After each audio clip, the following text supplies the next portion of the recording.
नमस्कार, Agnipankh education academy मध्ये तुमचे सहर्ष स्वागत आहे. पाहणार आहोत पदावली या प्रकरणातील उदाहरण.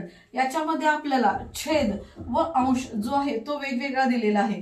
तो पहिल्यांदा आपल्याला स्वतंत्रपणे सोडवून घेणं आवश्यक आहे. अंशामध्ये आपल्याला अंश सोडवताना भागाकार, गुणाकार, बेरीज वजाबाकी, त्याचप्रमाणे छेद सोडवून घेताना पण भागाकार, गुणाकार, बेरीज वजाबाकी या क्रमाने ह्या क्रिया करणं गरजेचं आहे. चला तर मग पहिल्यांदा सोडूयात आपण अंश. ह्या ठिकाणी 145 गुणिले 7 भागिले 29 याला कंस घालूयात कारण त्यानंतर बेरजेची क्रिया आहे.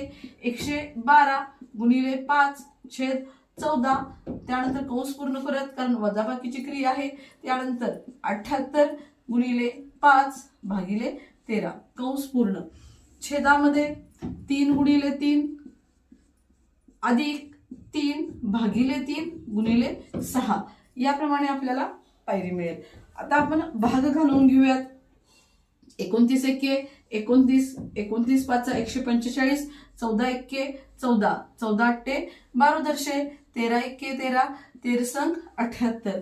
परत आपल्याला इथं भाग जात नाही म्हणून आपण गुणाकार करून घेऊया.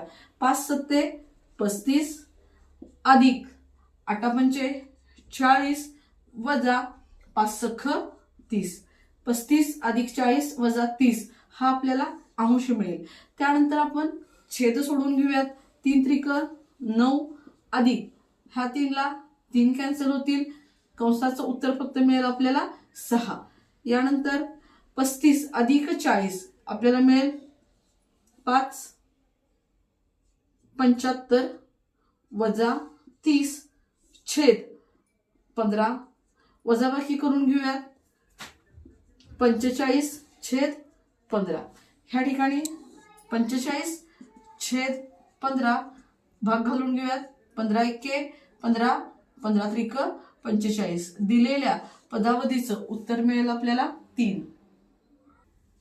पुढील उदाहरण आहे 180 गुणिले 15 वजा 12 गुणिले 20 छेद 140 गुणिले 8 अधिक 2 गुणिले 55 बरोबर किती. आणि या प्रश्नाचं उत्तर किंवा या उदाहरणाचं उत्तर तुम्ही मला कमेंट बॉक्समध्ये सांगायचे आहे.